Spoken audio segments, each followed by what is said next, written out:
Hi, everybody. It's Mo Bunnell, your host here at Real Relationships, Real Revenue. I'm author of The Snowball System, and I and my teams have trained over 15,000 experts all over the world on sound, efficient, and authentic business development techniques. I'm joined today by Molly Fletcher. Molly is awesome. She's been called the female Jerry Maguire, without a doubt, one of the most successful female sports agents, one of the most successful sports agents of really all time. And she left that business about a decade ago to form her own company. And since then, she's become a best-selling author. She has amazing training programs, really cool stuff that's super aligned with all we do at Bunnell Idea Group. So I've been collaborating with Molly in one way or another for about 10 years, have always enjoyed every interaction I've had with her, and I can't wait to have her on the show. In this first episode, I'm going to ask her our usual first question here in season 2. Molly, what is your best advice on how we can grow our books of business, how we can grow our relationships, and thus grow our career? I can't wait to get into it with Molly. Before we do, you know that if you want our best thinking, quick little 3 and 4 minute reads delivered weekly to your inbox, head over to growbigplaybook.com. That's growbigplaybook.com and sign up for our newsletter, which is called the Grow Big Playbook. And you'll get those delivered right to your inbox every Saturday morning. And it's just a great little way to pick up a nugget here and a good idea there to always help be building your business development skills. So with that said, let's get into it. Here's Molly Fletcher.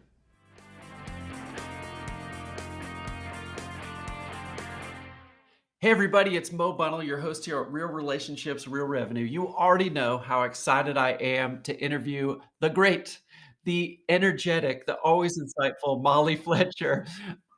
Molly has been called, as you know, the female Jerry Maguire. Her background is amazing as a sports agent, but now she's been spending many years decoding how successful professionals get more successful and what they do, not only with inspiration, but Molly, what I love about your books and everything you do is you give practical steps to put your ideas in action. So we're ready to dive into our first question. I can't wait to hear your response.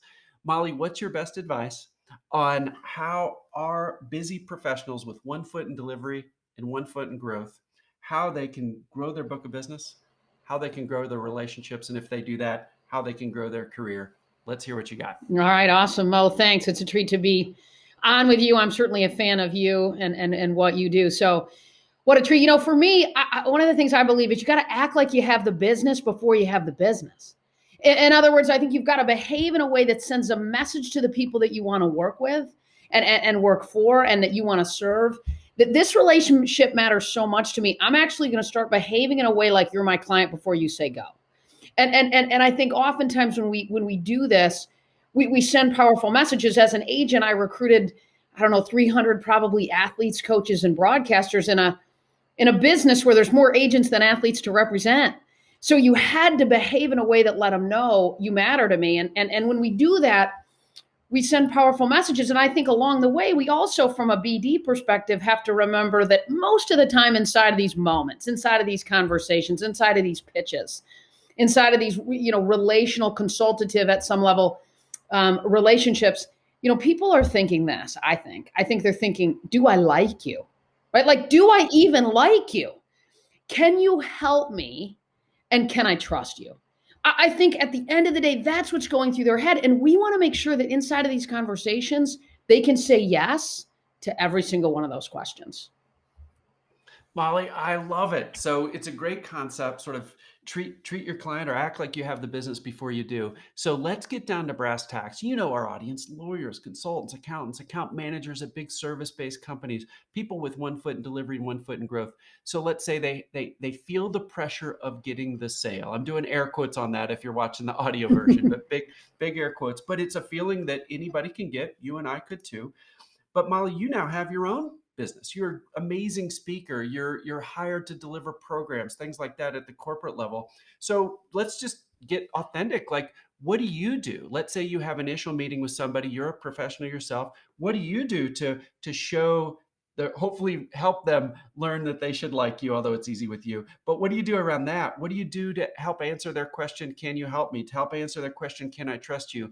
Give us a peek inside your world. Yeah, for sure. I think it starts with curiosity. I think inside of each and every one of these conversations, we've got to be remarkably curious, because when we're curious, we can discover the gaps in their world. If we truly ask great questions and then we really, really listen, then what we want to do is we want to take all that information and we can lean into it to try to add value in a way that's certainly authentic. It demonstrates to them that we care. People like us when we help them and we make their world better, right? And I think when we can do that over time, right? So lots of times what we see inside of these kinds of relationships is you'll dive right into it post call. But what do you do a week later? What are you doing a week and a half later? What are you doing 2 weeks later? Are you in their world? And so for me, what I literally will do and what I did as an agent is I will stand in my office and I'll beat each one of my clients. And I'll think, what are they worried about? What are they excited about? What's working for them? What could I anticipate for them that they haven't even thought about themselves? Right. So when I was an agent, I might think, wow, Smoltz was one of my clients. John's pitching here. Based on the pitching rotation, he's going to be off on this day. He's not pitching at all in San Diego. Let me see if I can call and get him on a special golf course that I know he loves. Now, how do we do that with our prospects? He was a client, but how do we do that with the people that we want to work with in our own particular worlds? But what that means is we've got to be curious. We've got to listen. And then we've got to take that information in and say, how can I send a message through what I've learned here that you matter to me and add value to their world to the point that the person that they're already working with potentially in that capacity goes, look, this guy doesn't even work for me and he's already doing all this stuff. And they already have my business and they're not thinking like this. I'm switching, right? I love it. So you reminded me of a call I just had this morning because I believe these exact same things where somebody had needed some help, sort of has what we do covered with someone else, although it's tangential and not a ton of overlap. And I don't think he expected me to respond, but I found 3 ways we can be helpful to them that are no charge, and I'm going to follow those up.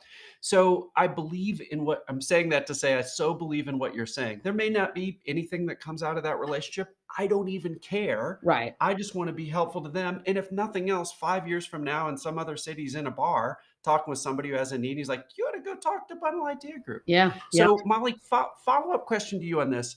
So I think what a lot of professionals do is let's say they believe in what we're talking about so far. They got that. They go, oh, I already do that. Mm-hmm. Here's the trick though.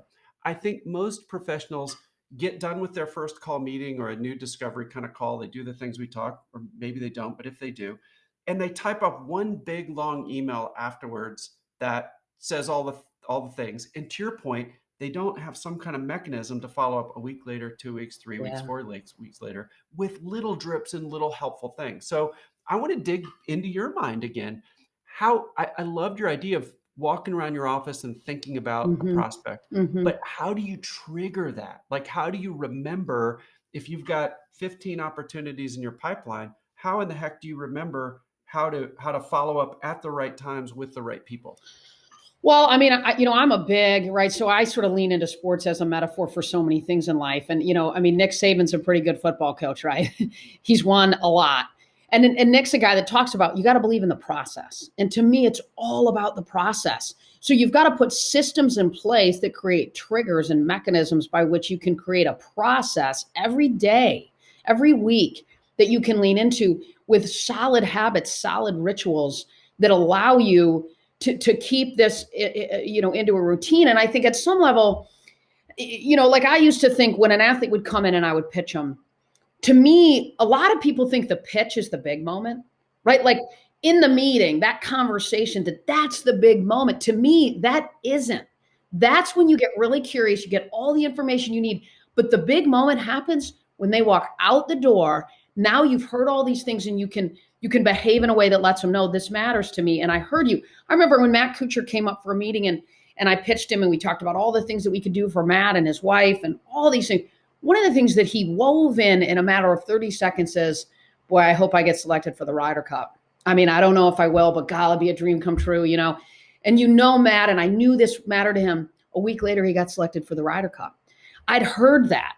So now I could behave in a way that sent him a message. I heard you. And to your point earlier, Mo, which I love, and I love this about you, it's not about whether you make money or not right now, right? Like what it's about is if you authentically lean in and add value and you make their lives better, they can't help but like you. They can't help but trust you because you're doing something that you're not making any money off of in that moment. And then they respect and appreciate that. And if you do that over time, powerful things can happen. So to your question, create systems, sustainable systems, create rituals. And then at the core, you've got to be disciplined about behaving in that way so that you can continue to grow and expand it. But you've got to be disciplined about it once you've created the process. A lot of people fall off the wagon and don't stay disciplined, right? Yeah. Yeah, you reminded me of something I've tried lately that I'm almost embarrassed that I'm in my 50s and I didn't realize this until now, is I used to let sort of my email be the main thing in my Outlook, if that makes sense, or my to-do list I keep outside of that. Wow. But I think the calendar is the thing that matters. So to your point, if we want to build in a process around follow-up, we've got to have that in our calendar. So if we just had an hour once a week that just says, look at all my opportunities and follow up with people. Just think of a way. Do your Yeah, idea like sure. Molly. We want to be like Molly. Walk around the office and think for the opportunities I have in my pipeline, for my relationships that are most Yeah. important to me. How can I just follow up without any expectation of return? Putting the time is the one thing we can't Yep. mint more of. To putting that in our process and having time on our calendar to do those things probably could be helpful. So anyway, give me your last thoughts on that, and then Yeah. I'll ask one final question because I know people are going to want more Molly. So we'll cover that in a second. But give me your follow up around from a practical perspective. How do you bake this into your process? Yeah. Yeah. No, I think you're right. I mean, I think that so often, and I want to lean into this more because I think this is really important, but you have to schedule the things in your life that matter most. And personally and professionally, right? Side note, but you've got to be intentional about it. So, one thing is, right, make it a part of your schedule, block that time, protect it, and allow yourself to stand in your office, stand in that moment and be.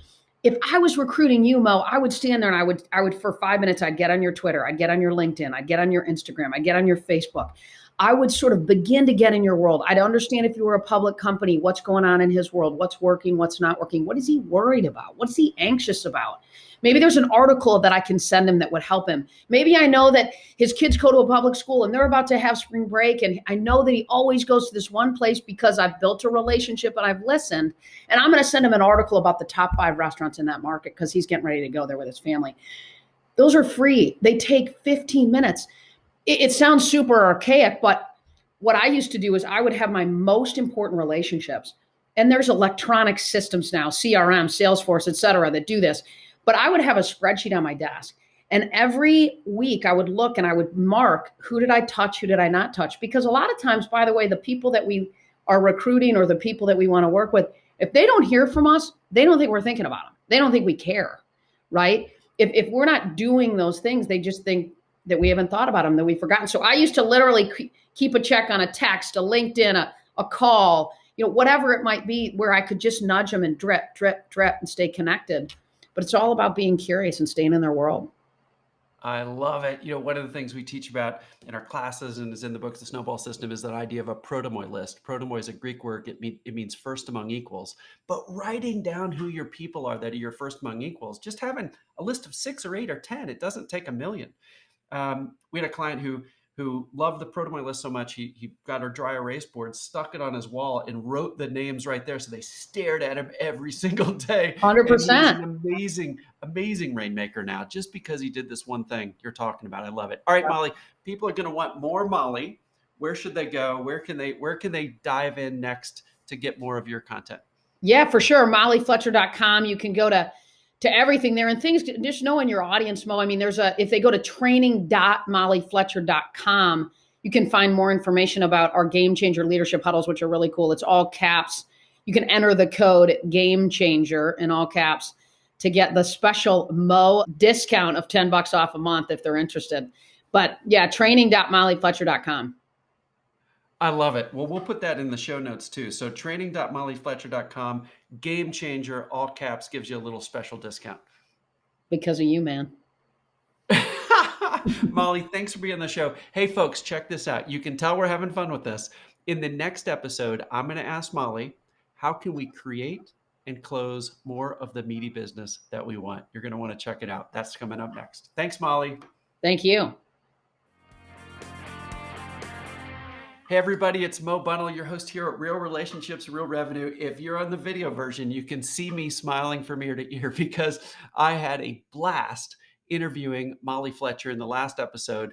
And if you didn't catch that, go back and catch it because there were some gold nuggets in that one. So in this episode with Molly again, she is just not only amazingly energetic and inspiring, but she just has these practical tips that we can put in right away. So that's where I want to go, Molly, in this one. What's your big idea, your practical tip, or both, about how our busy professionals can create and close more of the meaty business that they want?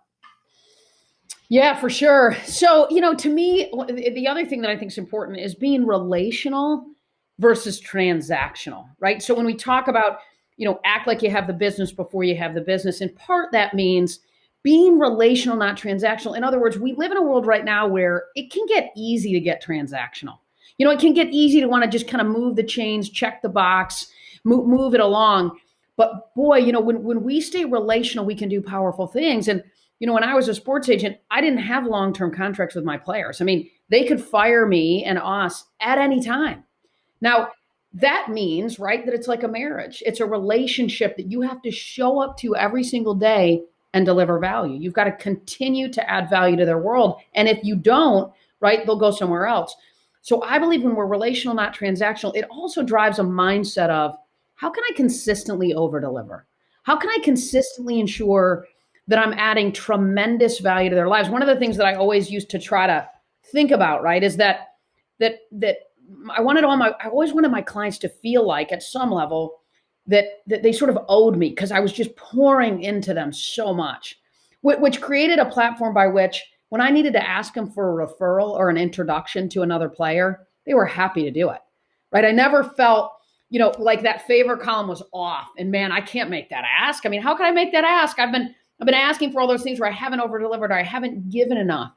But if we pour into the people that matter to us, if we pour into our relationships from a relational perspective, it also obviously it helps us grow our business because they're happy. They're more than happy. They're elated to make an introduction for us. Yeah, I really love that, Molly, and tons of science behind it, where people almost overvalue one outreach more than the totality, if that makes sense. So if you're hired for X dollars, and you deliver whatever it is for that X dollars, throwing in little extras around the edges, it has a disproportionate impact on the other side. Like, wow, I got another little bonus. And commercially speaking, financially, they don't have to be that big. No. Little extras sometimes are even free to Yeah. offer. So give us some practical examples that you just use in your own world. Like you're Sure. a great corporate trainer, you teach all kinds of things, you're an amazing keynote speaker, you have long-standing relationships with many of your clients. Be super like authentic. Like what are little things you look to do around the edges to add the little value in excess of what you're paid to do? Sure, for sure.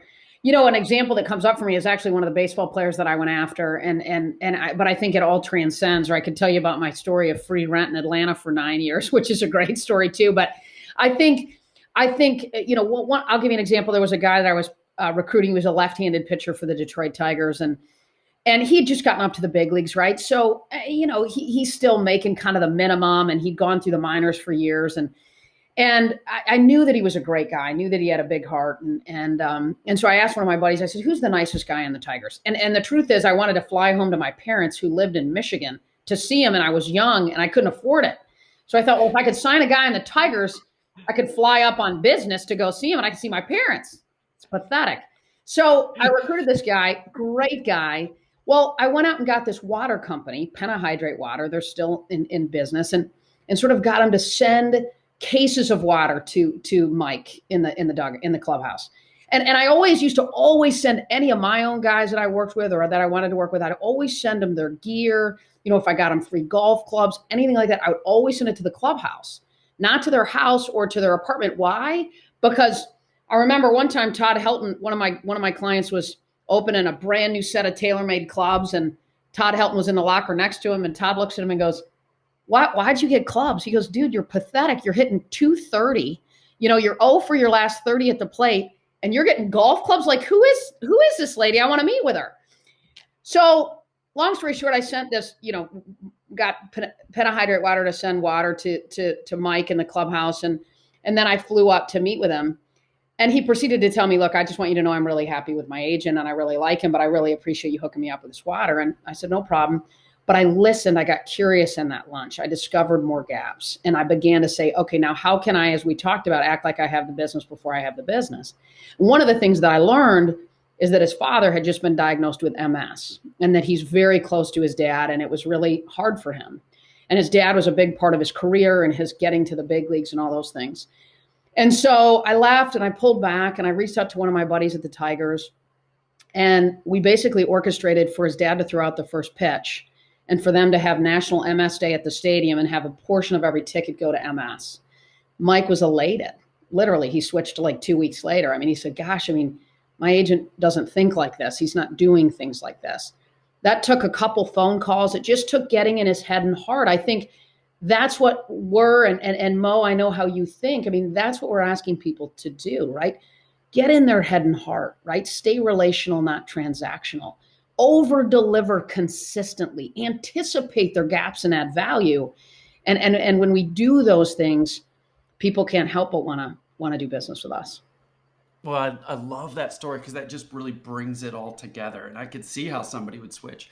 In essence, I think you're saying you want the recipient of of this value you're providing. You want to think, man, I'm getting more value from Molly, Right, and I'm not even paying her right. than I'm getting from this person I'm paying. What's it? It's a safe. So you're driving the idea that it's a safe choice. If I'm getting this much value from her now, and I'm not even haven't even signed her up yet. How much am I going to get once I do? So you're building this safety net. You're showing how you're aligned with them. You're showing value in a way that you can't get others. You're building trust. Like it really just fits like it's hitting everything on all cylinders as you do this. Thoughts? Sure. Yeah, and you're right. I mean, you're building trust. And I think the key is to do it consistently, right? To do it over a period of time, because that level of consistency shows that it's who you authentically are, right? That it's not to get the business per se, but it's to that you care about them. And I do believe, by the way, that all of it has to come from an authentic place, right? Like that to me is incredibly important. And people, and I know that when I was recruiting athletes, they're savvy. They know who's real and who isn't. And so, then you say, well, how does that transition to the business world? I think that when we're curious and we listen and we identify the gaps in the lives of the people that we want to serve, then we pull back and say, what are some creative ways? I think one of the most important things as business development folks is creativity, right? We want to be creative because I know that there's lots of people listening who say, well, I can only spend $100 on a prospect legally, right? So there's things like that. That's okay. Articles, books, ideas, thoughts, emails, DMs, all those things are ways to just demonstrate, I know what you're worried about. I know what you're excited about. I'm in your head. I'm in your heart. And I'm not just there today and tomorrow. I'm there all the time. I'm right Yeah. beside you. That matters. Yeah. Well, and I think a lot of times those things that don't cost anything at all are the most valuable because it's easy to go buy something off Harry and David and ship them some fruit, right? 100%. But it's harder to think about a book and to take some notes in it and to send it to them, or even a digital asset like a TED Talk, like that's 100% free. But to write a little personalization, heard you, think you'd like this thing, know you're busy, skip right to 7 minutes and 36 seconds because that's the meat of what I think would be helpful for you given what we talked about. Well, that kind of personalization shows that you spent time. It doesn't cost a thing, and it shows I'm trying to help you as a human, not just sell you something. Exactly. Absolutely. And some people say, well, Molly, I've got clients and customers, they won't let me in. Like I can't get to them. They keep this kind of, when I hear people that work with people in procurement or think, there's a person behind that shield. There's a human being. You got it. That's the challenge. That's the opportunity. Get behind that armor. There's a heart there. Yeah. There's a soul there. And if they're not showing it to you, they're there. They're there. And that's the opportunity. That's the challenge, is to get in there. Yeah. Okay. One last question on this before we ask like where people can get more Molly. I think what's really interesting about this idea of being relational, not transactional, is you're actually not looking to close. In essence, you're instead looking to build this vibrant ecosystem of folks you're trying to be helpful with, and through that, you're naturally going to get enough of the closing on the end of the pipeline, if you will.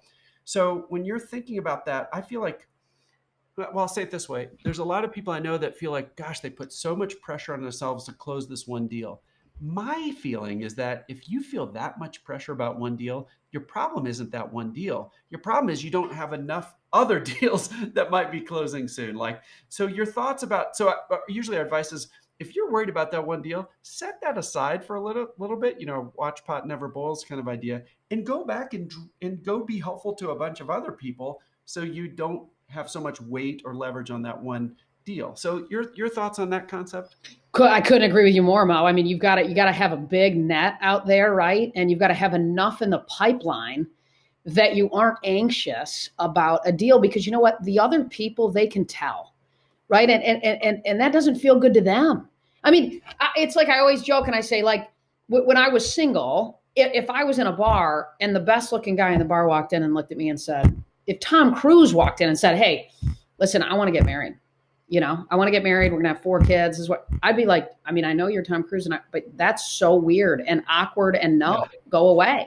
So I think it's the same thing. I mean, selling at some level is dating. And so when we act and behave with that level of desperation, it sends a message that potentially we aren't in that level of demand, that we're potentially trying to position ourselves that we are in, right?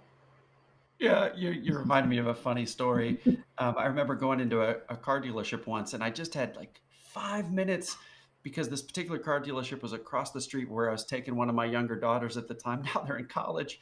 But I only had like 5 minutes early, but I just wanted to see this seat color versus that seat color of leather, right? Because you can't tell in the books. You want to go see it, feel it, touch it. Which color do I like? And I went in and asked one of the sales reps, like, God, I just need to see this color versus that color. It looks like you've got them on the lot. And he goes, oh yeah, that's fine. What can I do to put you in a car today? Like, you actually said that. And I just felt like I wanted to go take a shower. I'm like, nothing. I told you I only have 5 minutes. I just want to see this seat color versus that color. But because he was so weird about it, I made a point to drive farther away when I actually did buy the car. Wow. All right. So Molly, people are going to want more Molly. Where should they go? I just like saying more Molly. I think it's funny. You're so where should they go to get more Molly? Yeah. So go to training.mollyfletcher.com and you can get more information. And then Mo, we've put together a little code for this group called Game Changer. It's all caps. If they can type in Game Changer, and they get a little monthly discount because they're part of the Mo family. But training.mollyfletcher.com. Yeah. I love it. We'll put it in the show notes. Molly, thanks for being on the show. And folks, if you didn't catch the last one, you need to, because it was packed with great ideas. And in the next episode, I'm going to ask Molly, and you can tell she has some expertise around this. What can we do to deepen relationships? So make sure you check that out. Molly, thanks. Thank you. Hey, everybody. I am back again for our third interview with Molly Fletcher. My name's Mo Bunnell, your host here at Real Relationships, Real Revenue, and I've had an absolute blast in the last couple episodes getting Molly's wisdom in her head, and we're mashing up all of our content, and we just think so aligned, Molly. So it's so easy and fun, and you're so energetic, inspirational. So here's our question for this episode. We've already covered the big idea to sort of grow our book of business and relationships, or sort of our career, the biggest idea. We talked about creating and closing opportunities in the last episode. And in this one, I want to go deep on relationships. So what's your best advice around not only deepening relationships, but maybe even how do you meet new people? How do you foster relationships? There's that early stage of a relationship of A, you've got to meet somebody, and B, in the beginning, it's so darn fragile.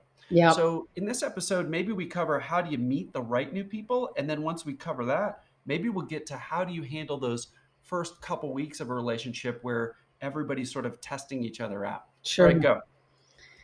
Yeah. So, I mean, how do you meet new folks? I mean, I think there's a lot of ways to do that, right? One of them, I think, is we over deliver to our current client list, right? Our current relationships to a point that they want to help us. They want other people to experience the love, right? That they're getting. And so they're happy to make those kind of introductions to us. And by the way, I think there's a really big difference between referrals and introductions. And, I used to always find when I was an agent that if I went to a player and I said, hey, listen, if you ever hear about a player that isn't happy with their agent, let me know. Nothing would happen. But if I said to him, hey, listen, next week you guys are playing St. Louis, and I know Marquis on that club, and you know him, and you went through the minors with him, and do you mind running over to the clubhouse and just kind of ask him if he's happy with his agent? Because I've heard that agency's splitting up. Would you just ask him for me? It's really specific. I've invested so much in the relationship with Mark that he's more than happy to do it. In fact, he can't wait to do it because I've poured into him so much that he's eager, in fact, to go make that ask for me. But that level of specificity inside of those introductions is really integral to getting the wins, getting those new relationships in play. Yeah, I really like it. And you're also very clear that it's a win for them too, right? Because you've over delivered so much in that relationship. Like, and you skipped over something here, but our audience might not catch it because it's so intuitive to you. I want to point this out. You've over delivered so much that there's a clear win for the person making the introduction because they know if they introduce Molly Fletcher to this other person, that they're going to get a win whether they hire you or not, right? Because they've learned that you over deliver in the courting process and the business development process, not just in the hiring process. Sure. So I wouldn't be surprised if you said, I'd be, a couple sentences in there. I'd be willing to help him in any way I could, whether I'm hired or not, something like that. I would Right. imagine That's a I could great hear call you saying, for yeah, sure. And you're right. You're yeah, making a good point that the person making the referral feels really safe to do it. Right. They know that they're yeah. potentially making an introduction to somebody that's going to represent them well, that's authentic and that cares and that's going to do the right thing because they've done it for them. So to me, that's huge. And to your other part of the question, right, as it relates to how do you build new relationships? It makes me think of a kind of a fun story. So I remember, so John Smoltz was a client of mine for a long time, and there was a point in which the Braves had lots of young guys that all came up into the big leagues at the same time. There was 4 or 5 kind of young guys, all studs that all came up together. Well, I wanted to sign all 5 of them. You know what I mean? Which would be difficult to do, but so I orchestrated this thing to have our TV department do an interview where John would interview all these rookies, and the rookies had a chance to interview John. And I literally kind of created this sort of show, but it was an excuse really to get all these 5 rookies up to the office to spend time with them, to connect with them. Well, young guys that just get into the big leagues, they're if Schmaltzy says, "Hey, dude, we're doing this interview, be there at 2," they're there with bells on, right? So I think sometimes when we think about building new relationships, we've got to also be creative about how we do that. We can lean into our existing relationships to do that. But any way in which we can create opportunities that benefit both parties, and John was happy to do it because I had poured into the relationship. The rookies are happy to do it because they get to spend time with a veteran.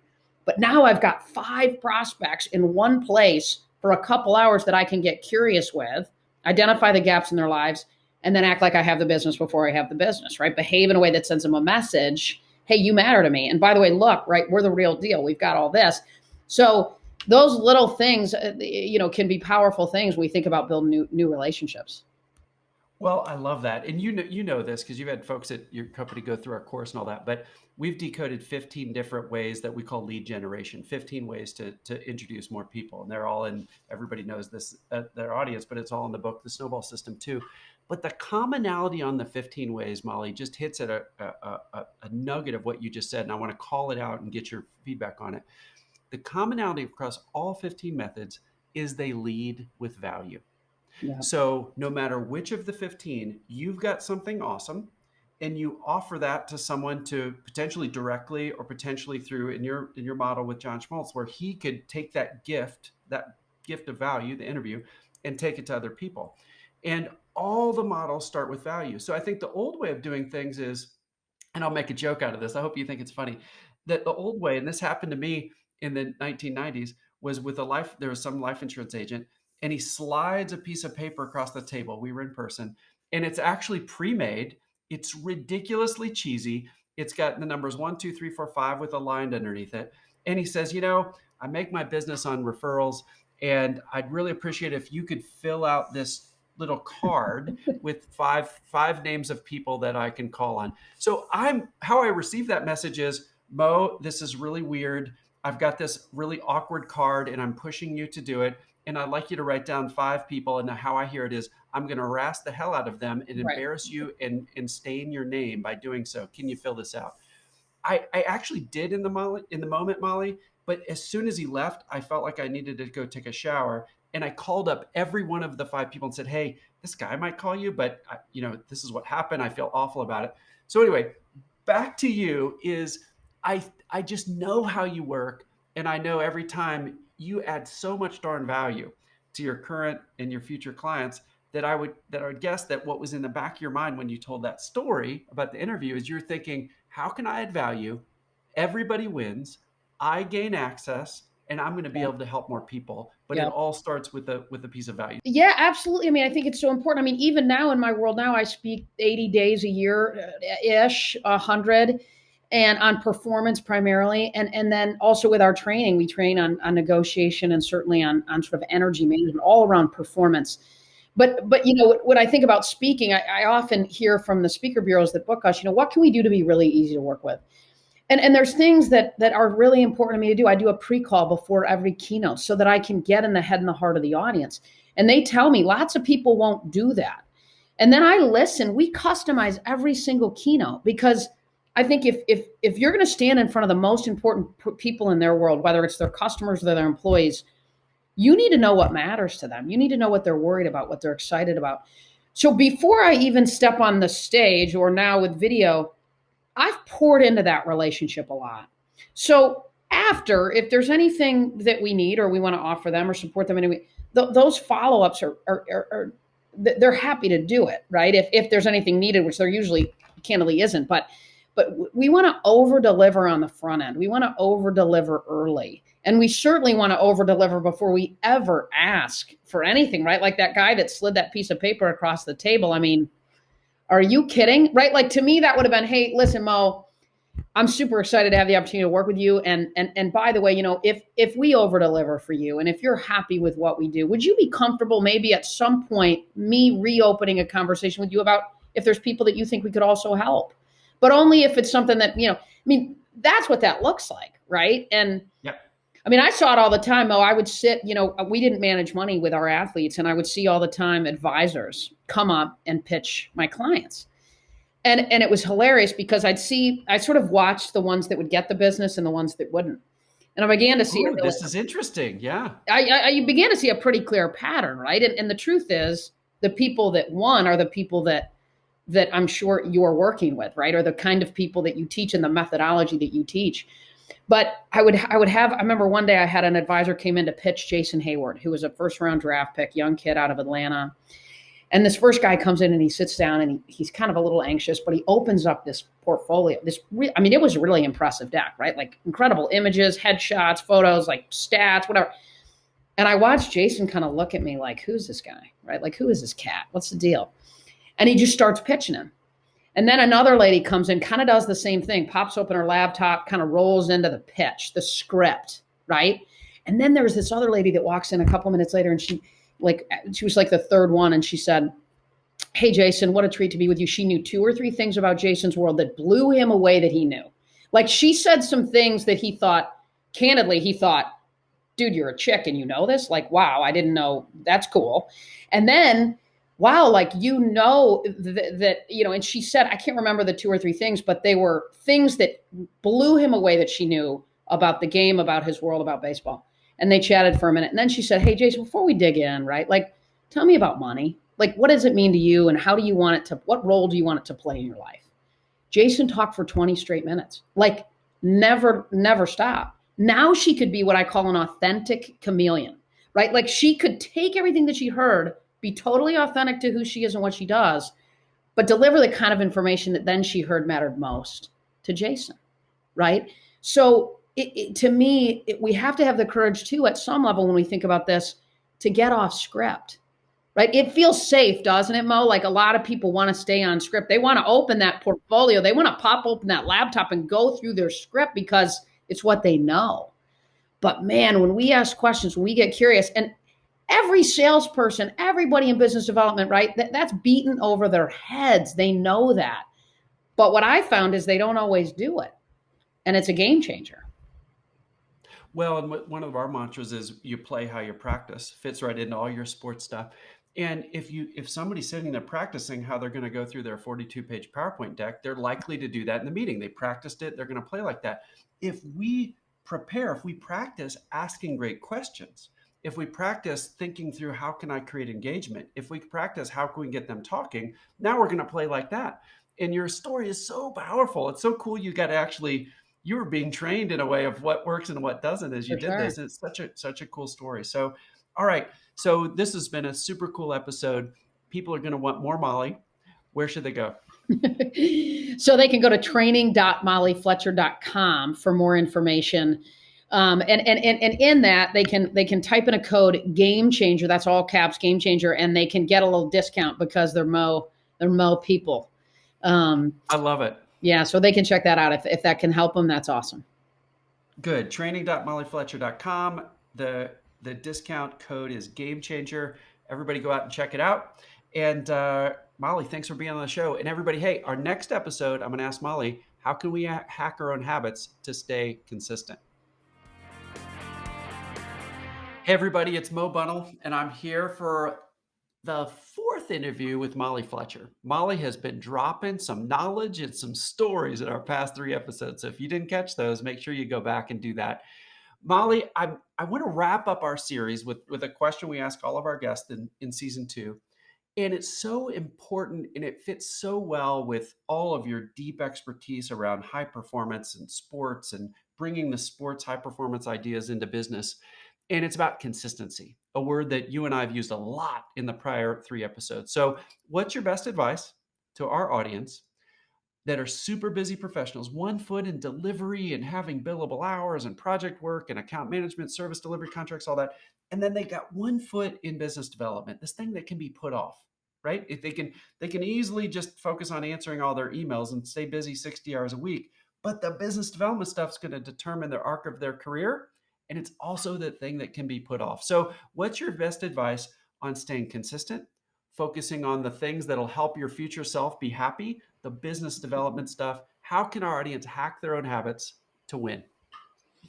Yeah, so for sure, it's funny. I just had Buck Showalter on my podcast, Game Changers, and Buck. It was funny how he said it. He said he talks about how's your no button, right? Like, are you saying no enough to the things that don't matter most?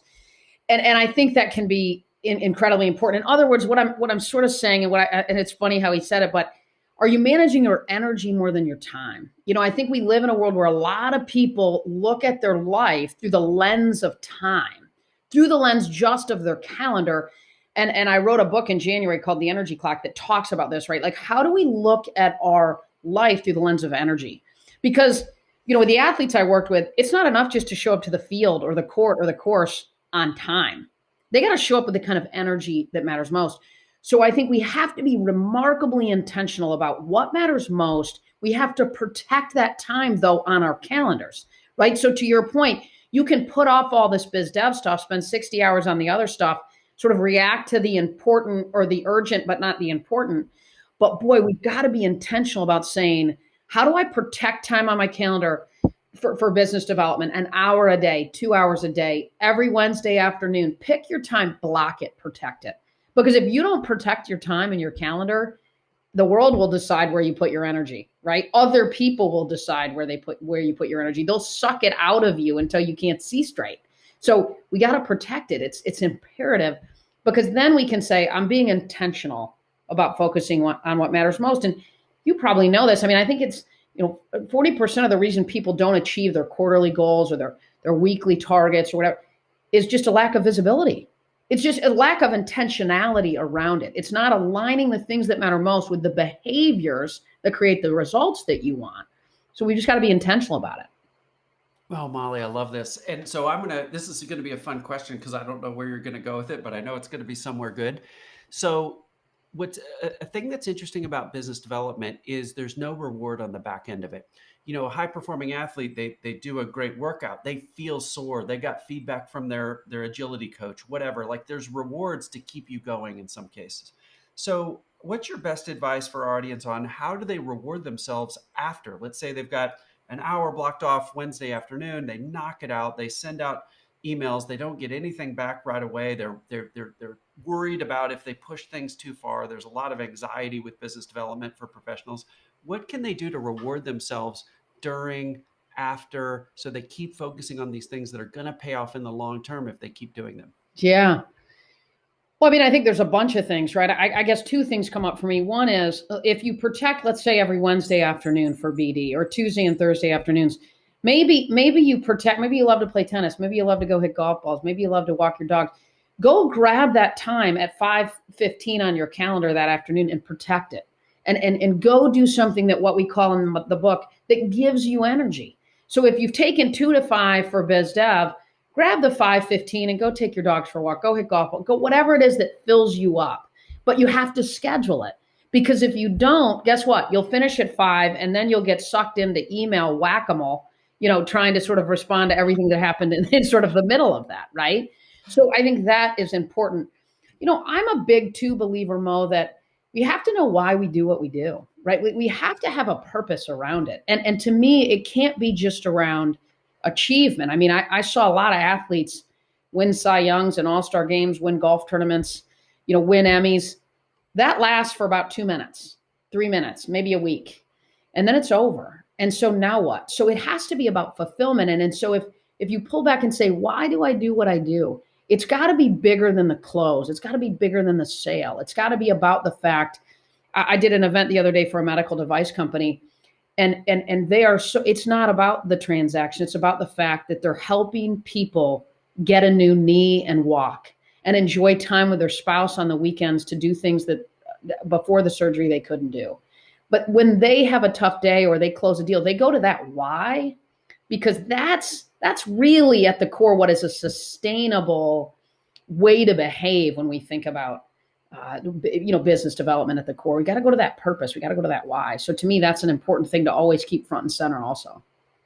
I love that, Molly. And maybe there's a way to combine both things, because having that thing after you do the hard thing that you enjoy doing, the go hit the golf balls, the walk the dog around the block, just staring out the window and just looking at a tree, just giving yourself a moment to Sure. reflect these days is a heck of a reward, I think, in this crazy world we're in. And I wonder if that's a moment where I've been thinking a lot lately, just staring out the window for a minute and just relishing in the fact you did a hard thing, and just Yeah. saying, you know what, I did the work I needed to do today. I did the work I needed to do this week. And maybe there's a way to pull in the why, just to reflect and go, you know what, if I didn't get a response back right away, but if I do this every week all year, I'm going to be in a better place or Yeah. whatever. So Yeah. maybe there's a way to pull together the fun thing that gives you energy with just a little reflection on the why you do it, something like that. Yeah. Anyway, thoughts? Tape your purpose statement to the window and you see it on your way out to the tree. No, I think Mo, we have to keep both of those things front and center. I think now more than ever we need these mini energizers throughout the day. We can't go back to back to back to back to back. It's not sustainable. It might be for a week or a month, but it's not sustainable long term. And so I think it's incredibly important, to look at your life through the lens of energy, look at your schedule through the lens of energy, build in moments, build in breaks. Don't, we're not wired as human beings. We need recovery time. We can't just go full on all day, all the time. It doesn't work. It's not sustainable. So there's a reason football games have a halftime. There's a reason coaches get timeouts, right? There's a reason in tennis matches you switch sides. We all need that in our own lives. We take a minute after that call, to your point, whether it's 2 minutes, whether it's 3 minutes, do an act of kindness. Write down something that you're grateful for. Call your parents, call a friend, step outside, take a walk, meditate, say a prayer. There's so many little things that we can do. Stare at a tree for 2 or 3 minutes. Just get rebooted, get fresh for that next one or that next thing. I love that. You made me think of a little alliteration as I was taking notes around this, as a little two-step process, going back to your first two things of just reward and remind. Reward and remind. Have those little moments where you can reward yourself, take that moment, do the thing that gives you energy, and while doing so, remind yourself of why you do this. And that could be a really fulfilling thing. I remember, like, I guess it was like 10 years ago, you and I were talking, and it really impressed me that each summer you go up to Michigan and take a little time off. And I know you work while you're up there and you're still flying around doing keynotes and all that. But that annual ritual you have of taking a step back, getting out of the Atlanta rat race, getting into the There's something magical about Michigan, right? That you, in the summers, especially, that you get up there and you do that. So you do this yourself. So Sure. you practice what you preach on this one. Hey, one last question on this before we ask, where people can get more access to you and your thinking and your books and all that stuff. But what do you personally do? So I think it'd be interesting to just hear your answer. Like, what do you do to reward yourself, to remind yourself of your purpose and things like that? Maybe you think maybe that you've got a weekly example, a monthly, Sure. every year. What are some of your rituals around this? Sure. Well, I mean, I think one of the biggest ones is I look at I've identified the things in my life that are most important. I've gotten really, really clear on those things. And then I go out into my calendar 30 days out consistently. And I look at it weekly. I look at it every 30 days. And I protect the things that matter most. Things like health and fitness, getting my workouts in every morning, all of my daughter's sporting events. We have 3 daughters, 18, 17, 17. All of their sporting events, those go in first. Keynotes, meetings, calls, podcasts, all that works around that. So I'm grateful and blessed that I can do that. But all those things go first because I want to be that mom that when my daughter's at her volleyball, she looks up and I'm there. And that I haven't missed being intentional about protecting that in my calendar. And then I find myself in Vegas giving a keynote and I'm missing something that really matters to her. So getting really clear on what matters most. And we do this in our energized leader training. We'll pull back and we'll have people identify the 5 most important things. And then we have them rate how much time are they putting toward those things.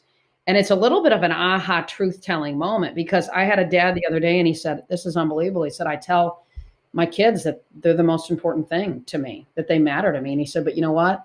I go hunting every weekend. I miss all of his baseball games. I'm not there.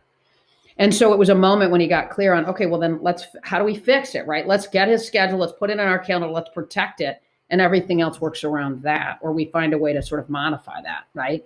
So to me, that's a really powerful system to allow you to align your energy with your values, to align your energy with the things that matter most. So that's one sort of small example of what I do.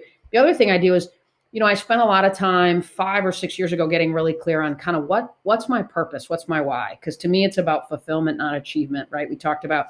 So I have my purpose statement all over my house. I mean, I have it in my office. I have it by my bedside table. I have it as a screensaver on my computer. It's on my phone.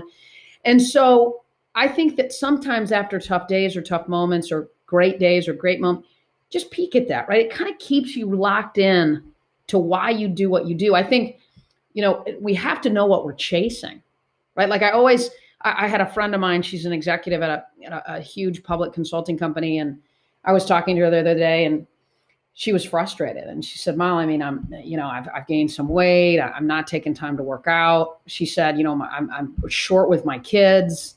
I'm struggling. And I kind of looked at her and I said, yeah, no, that's hard, And I said, can I ask you a question? She said, yeah. I said, what are you chasing? She goes, what do you mean? I said, what are you chasing? What the hell are you talking about? What do you mean? I said, why are you doing all this? What's it for? You want money? You want a title, a new car, another house? Like, why are you? I mean, literally, she got tears in her eyes. She said, I don't know. I said, well, I think we got to spend some time on that. Like, let's work on that because we need to get clear on that because that helps drive every other decision that you're making. I love it. So cool, Molly. So I have to ask, I promised I wouldn't ask another real question before the end, but I have to. What's your purpose statement? Can you share it with us? Sure, for sure. Yeah, to inspire, lead, and connect with courage and optimism. So every decision I make, everything I say yes to or no to, I pause and I say, can I inspire, lead, and connect? And can I do it with some courage? And can I do it with optimism? And if I can, I want to say yes to it. If it's not something that aligns in that regard for me, then I probably want to say no. I love it. So you've got that to inspire, lead, and connect with courage and optimism. You've got that plastered all over your house. Yeah. Remind yourself of it often. And that's a filter for how you can make decisions. Right. I mean, I think so often in the world, people talk about balance, right? And as a wife, I've been married for 21 years and 3 children and, was an agent until my girls were about 6 and 7, and then started my own business and travel and all that. People say, how does that work? Right? Like, how does that work? That's a lot. And to me, it's about getting really clear on what matters most. And in part, that's our purpose statement.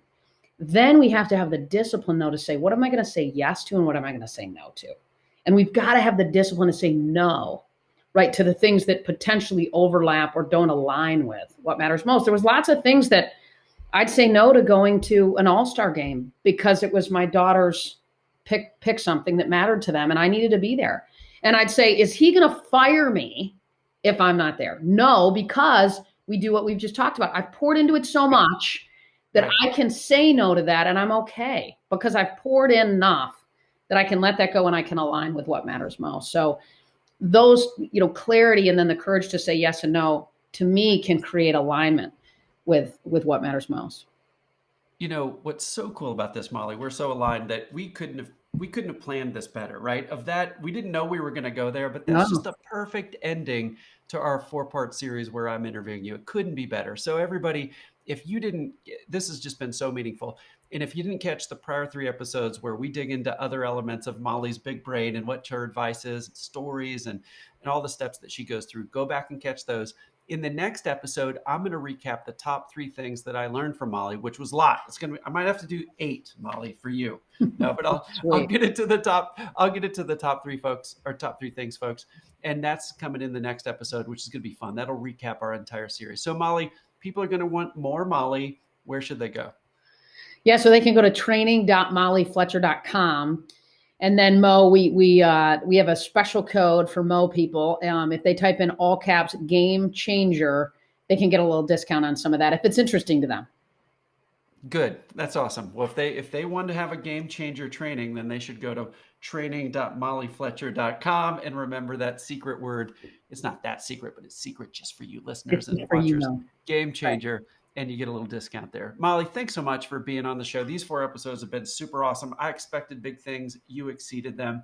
And I just can't wait to keep our relationship going. It's so fun to see you thrive and help others every single day.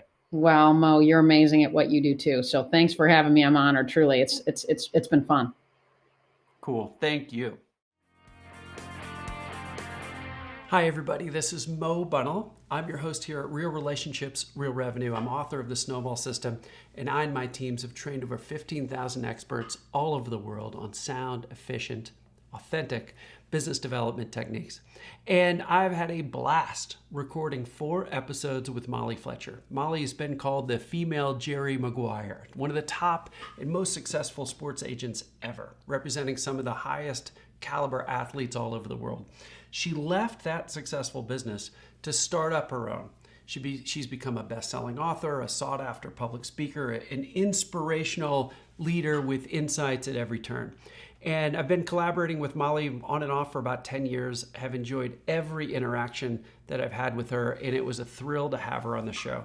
The past 4 episodes have sort of recapped her thoughts or covered her thoughts on the big questions that we ask everybody in season 2. What's their biggest idea on how to grow our book of business, our relationships, and in our career? What's their best advice on creating and closing more opportunities? What's their best advice on deepening relationships? And what's their best advice on hacking our own habits to be successful over the long term? And Molly's insights to those 4 questions were absolutely fantastic. I always have high expectations of Molly, and she exceeded every one of them. And we just have fun when we're together. You can just feel her energy. So in this episode, I'm going to recap the top 3 things that I learned that I think all of us ought to pay attention to, and I'm going to apply them specifically to our Grow Big training, to our book, The Snowball System, so that you can get even a deeper insight, sort of a second bite of the apple at Molly's ideas with some science and steps behind them. So before we get into it, check out our weekly newsletter. It's called the Grow Big Playbook. It drops right in your inbox, and you can usually read it in 3 or 4 minutes, and it's always going to give a nugget, an idea, a specific technique that you can use to take your business development skills to the next level. So let's get into it. Here is the first of 3 insights that I got from working with Molly and recording those prior 4 episodes. The first one, I really liked how she described consistently over-delivering. And that popped up in a couple of the episodes. Consistently over deliver were words that she used over and over. When she was one of the top sports agents in the world, she could be fired at any time. There weren't long-term contracts. And she had to live in a world where she had to really earn her keep every single day. And I thought that was a really interesting perspective. And that's similar to what a lot of us have to do, where if we're selling project kind of work, we've got to be ready to be able to do the next project. If we're even a big service-based company, a lot of times, like especially in healthcare, you have to retain the business every single year. It's got a very annual cycle to it. Every once in a while, there's a 3-year contract or a 2-year contract, but a lot of us have to re-up all the time, very consistently. Even the longest outsourcing contracts sometimes are 3 or 4 or 5 years, and technically a client could get out of it almost at any time with the small penalty. So we've always got to reconvince folks that we're worth doing business with. And I thought that Molly's perspective on this was really good. Her specific stories about how she deeply thinks about her clients and thinks, how can I do a little extra? How can I do a little extra? How can I do a little extra? It really resonated with me. The science behind this is very compelling. We tend to overvalue the fact a gift is made versus the value of the gift. I'll give you a really simple idea. Let's say that you've got a big anniversary coming up with your spouse or partner. And let's say that you're going to spend a very specific amount of money on that. Let's say it's $100 for easy math. Well, on the day of the anniversary, if you give one $100 present, that's going to have a certain amount of value. You could write a great handwritten note, things like that. Now instead, let's say that we took that $10 value and we spread it over 10 different gifts. Maybe one $60 to have a big bang at the end, and the other $40 is just little gifts, 9 other little gifts that we're going to give daily with a little handwritten note every day leading up to the anniversary. Little present on the bed, little present on the car seat before your spouse or partner gets into it, a little handwritten note at night with a small box of chocolates, something like that. Well, you can imagine, just with that simple story, how differently the recipient, your spouse or partner, would feel about that anniversary experience with 10 different gifts dripped over time versus one big one.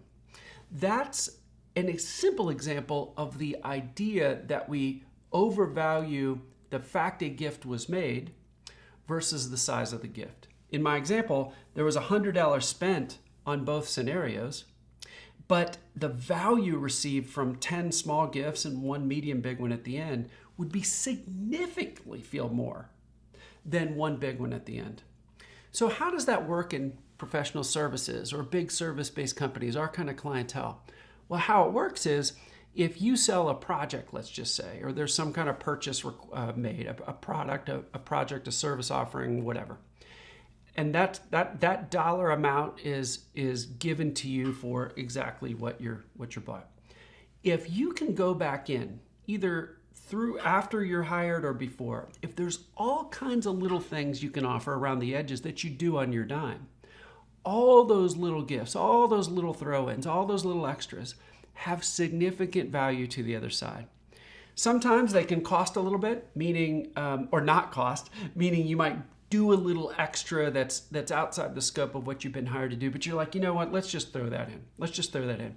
It's almost the opposite of the nickeling and diming feeling. Like when you're nickel and dimed, you buy X and then you get all these little extra surcharges afterwards and it feels awful. Think of the opposite of nickel and diming, little plus ones, little positive reinforcers, little R pluses is what we call it in our book, Snowball System, in our training, our Grow Big training. Little R pluses are what psychologists call positive reinforcers, and lots of those little R pluses added up over time give this feeling of just working with these folks are awesome. There's always little extras. The flip of nickel and diming is working with these people, I always get charged for something.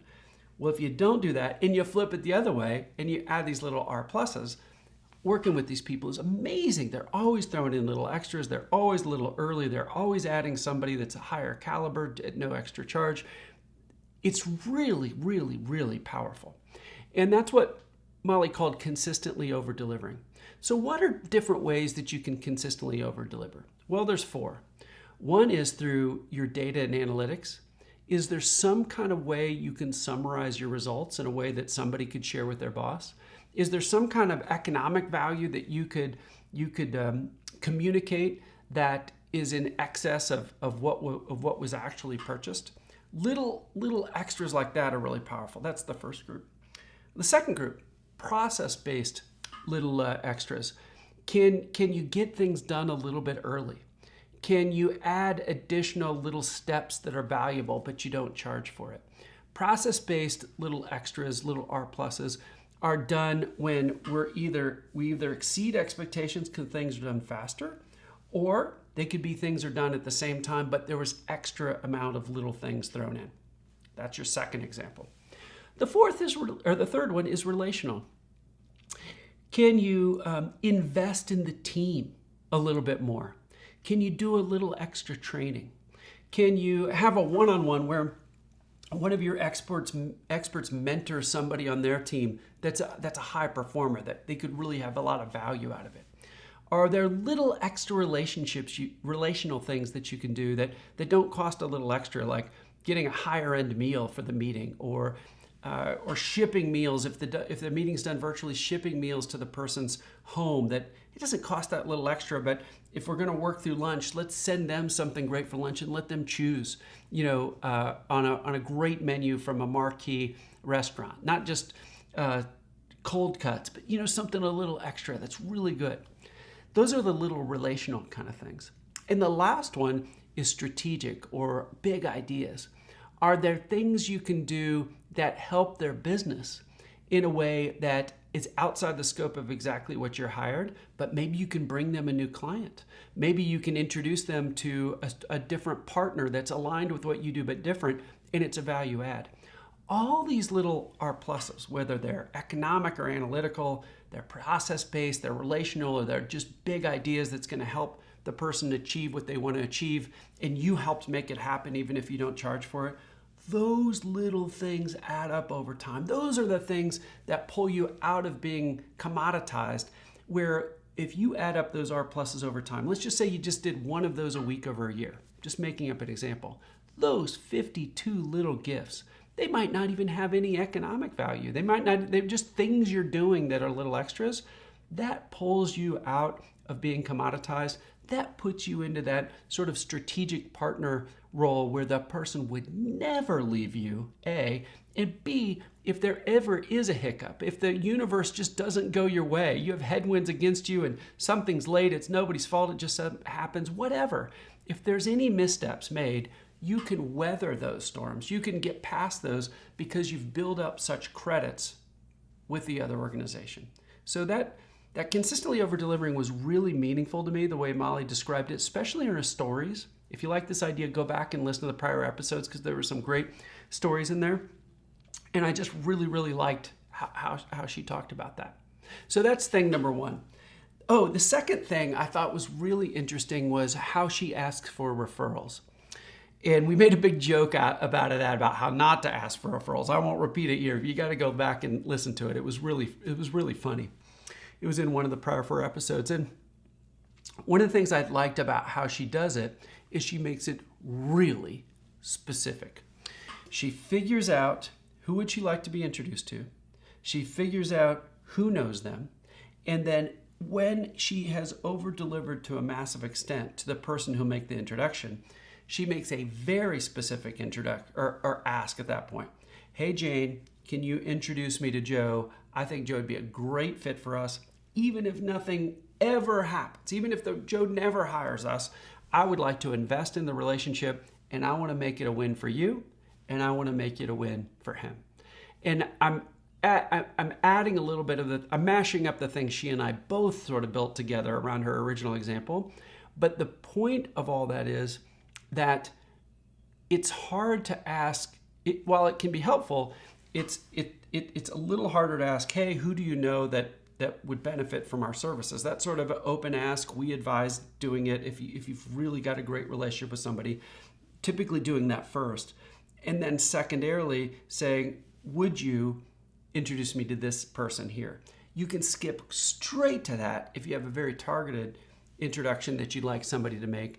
And the point to doing it is you're only going to do it for people that you've really over-delivered for. You feel like you're at what we would call a trusted advisor or a raving fan stage. All that's in chapter 4 of the Snowball System. So you're only going to do it for the people that it really makes sense to make that ask, because you know they're going to say yes, or high likelihood. And then you make it really specific in this example so that it's very clear. You feel like they're both going to be at the same conference, they're both going to see each other, they both already know each other well, or whatever. And you're going to make it very clear that when the introduction's made, you're going to deeply invest in the other side so that the person making the introduction clearly understands and feels this is going to be a win for them too. Here's the way referrals shouldn't be done. And Molly and I went back and forth with a funny example of this, but conceptually, you don't want to put one person out to meet another person.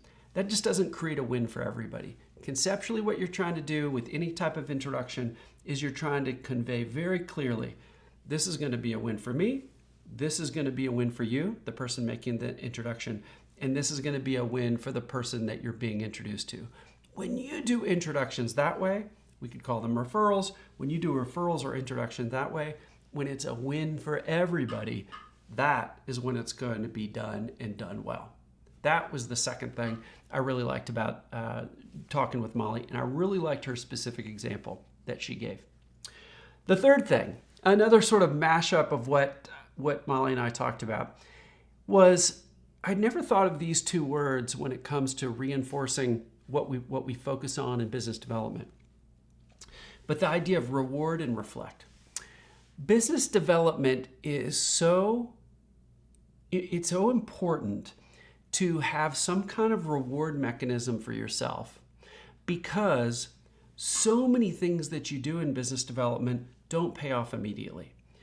Let's talk about things that do pay off immediately. You check Facebook, pays off immediately. You see how many people liked your thing. You eat food, it pays off immediately. It tastes really good, right? You answer email, it pays off immediately. You have one less email in your inbox and somebody might even reply back in 3 minutes and say, thanks, exclamation point. Many things in life have an immediate reward. Our brains are wired to go to those things, to do those things. Unfortunately, business development is in a crazy spot where it's one of the most important things to our future success, and it's probably the thing that has the least immediate reward. We can write off the perfect email to a prospect with an excellent PS at the end, a clever ending and everything else, hit send, and we might not hear back for weeks. We might not ever hear back. The reward mechanism is completely off with business development. I'm convinced that's one of the key reasons that so few people become great at growth, that become great at business development, because the reward mechanism is off. We might work 3 years on something before we get a commercial contract, and we have to keep going. So what do? You have to build your own reward mechanisms that reward your effort, that reward that you did the hard thing, that reward that you reached out, that you added value, that you kept trying. And I think the little model Molly and I sort of mashed up and came up with, reward and reflect, is really powerful. So here's how you do it. If you have like an hour, I like batching this because I think you really get in a rhythm when you batch tasks. So let's say we're going to think about all of our prospects and clients. We're just going to spend an hour on Friday, whatever it is, and we're going to try to have a positive, proactive, helpful outreach to as many people as possible in that hour. And that's our hour. We're just going to run with it. And let's say we come up with five really good emails we send out, and say we call 2 people and just check in, leave a voicemail. 7 outreaches, something like that.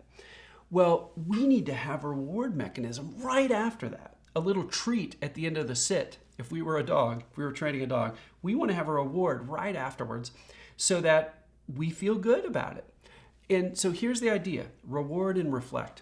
If you can think of something that gives you energy, a walk around the block, sitting in the sun for 5 minutes, staring at a tree when you've been indoors all day, just doing anything, a cup of coffee, a glass of wine, something that rewards that behavior. You get the immediate response. That's the reward part. And then I think the reflect part is super interesting. I'd never thought of this before. But let's say we just sit in the sun for 5 minutes and look outdoors, take our eyes off the screen we've been at all day.